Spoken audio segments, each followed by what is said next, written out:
Salah satu yang bikin geram banget ya, kalau kalian membandingin Indonesia sama China, negara dengan perekonomian kedua terkuat di dunia, dulunya di tahun 1980, jauh lebih miskin daripada kita. Mereka punya extreme poverty, tapi kenapa sekarang kita dibantai? Gue mau undang kalian untuk belajar kenapa China jadi sehebat itu. Karena realitanya, Indonesia harusnya bisa. Lu mikir apa? Kenapa China kuat? Negara manufaktur, ekspor, populasinya banyak, dan orang-orangnya murah. Pertanyaannya, Indonesia kan juga punya. Populasi kita nggak kalah. Terus kenapa China bisa kayak gitu? Apa karena negara komunis? Kita backtrack dulu dikit. Di tahun 1970, 50-80 juta orang di China tuh mati gara-gara kelaparan. Ini kebijakan Mao Zedong yang gagal yang bikin orang kelaparan. Dari kemiskinan ekstrim, kenapa dalam 40 tahun, sampai detik ini juga, China jadi negara nomor 1 dengan perkembangan GDP per kapita sampai 9%. Kalian bandingin sama negara lain. Awal mulanya tuh menurut gue ya, pemerintahannya mau pinter. Yang awalnya negara komunis yang tertutup, di tahun 1978, Deng Xiaoping mulai buka kebijakan pintu terbuka di Shenzhen. Dan itu cuma pilot project, masih project iseng-iseng kecil. Pertama lu mikir kayak gini ya, warganya kelaparan, gak punya duit, apa solusinya untuk bikin mereka gak kelaparan? Ya kasih mereka duit, buat mereka bisa makan sendiri, naikin taraf hidupnya. Dan di saat itu, pintu terbuka, seluruh negara di dunia, itu kayak begini, hey guys, masuk ke China, lu buka pabrik di sini, pajak-pajak lu udah gratis, gue murahin semuanya. Lu pakai aja nih warga-warga yang di China itu masih agak goblok ya istilahnya, edukasinya masih rendah banget, kan cuma kerjain pabrik. Yang penting uang lu nih, negara-negara dari luar, uang perusahaan-perusahaan luar, setidaknya nomor 1, masuk ke pabrik-pabrik ini, mempekerjakan orang-orangnya, orang-orangnya punya duit, orang-orangnya bisa makan, orang-orangnya naik taraf kehidupan.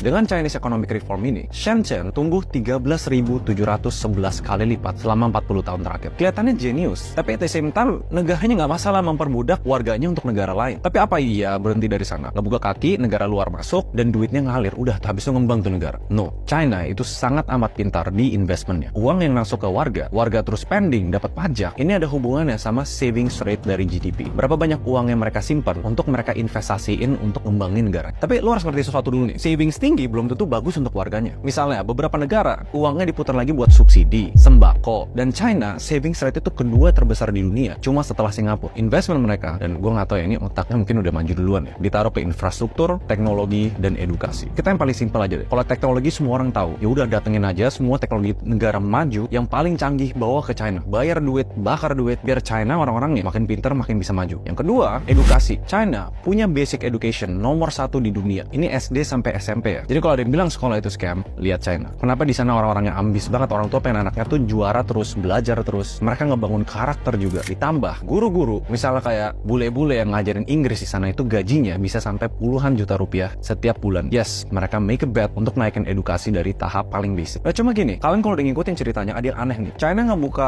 pintunya untuk semua orang buka pabrik di negara mereka. Emang Indonesia nggak kayak gitu? Deng Xiaoping waktu itu fokus ke manufaktur yang dia sadar sendiri warganya tuh masih nggak pinter. Jadi dia pilih pabrik-pabrik manufaktur yang orang tuh cuma perlu datang, basic, masuk, pasang, ambil gitu doang. Nggak masalah. Indonesia ngelakuin yang sama di zaman Soeharto waktu itu menurut gue lumayan pinter. Dan itu Project Freeport. Sayangnya waktu itu Freeport itu butuh orang-orang yang skilled labor yang udah punya edukasi. Dan Indonesia belum sampai di tahapnya. Kenapa semua cerita ini penting? Kalian harus tahu perjalanan China untuk sampai di tahap sekarang, harusnya Indonesia nggak kalah walaupun kebijakan-kebijakannya nggak bisa kita apple to apple karena Indonesia menjunjung demokrasi. Cuma ini poin terakhir dari China ya, dari perkembangan yang signifikan selama 40 tahun terakhir, mereka udah mentok. Ini poin pentingnya. GDP segede itu untuk grow lagi itu susah banget, butuh stimulus yang gede banget. Nggak usah jauh-jauh deh, 2 tahun terakhir China itu udah slowing down, udah nggak bisa grow secepat itu. Satu, konsumsi ya udah mulai merendah nih. Ya udah segitu-segitu aja orang yang konsumsi. Populasi nggak mungkin nambah 2 kali lipat gitu lebihnya. Cari kerja bagus, anak muda berkualitas, yang gajinya murah, udah mulai susah. Mereka udah mulai negara maju, jadi mereka stagnan. Apa yang mereka mau lakuin? Ya bahasa kasarnya memperbudak negara lain yang labornya masih murah. Vietnam masih murah, India masih murah, Indonesia masih murah. Dan ini yang lebih miris lagi ya, Indonesia bukan cuma disasar sumber daya manusianya. GDP Indonesia dan level konsumsi Indonesia itu lagi naik banget. Kita lagi spending a lot of money. China ngelirik, kenapa nggak gua res aja konsumsi di Indonesia? Salah nggak? Gua ulangin, nggak salah. China itu pintar banget. Makanya yang gue bilang tadi, semua perusahaan-perusahaan itu menang di Indonesia. Fair play, jago, cepet, pinter, kualitasnya superior. Yang leads, yang lumayan unik nih. Karena kan nggak mau dong kesannya kayak terang-terangan China menjajah Indonesia. Lama-lama kita kalau semuanya tahu ya, gila ini semuanya produk China. Pasti kita melek sendiri. Nasionalismenya di mana? Dan lagi naik banget. Gue bahas sedikit tentang Skin TV.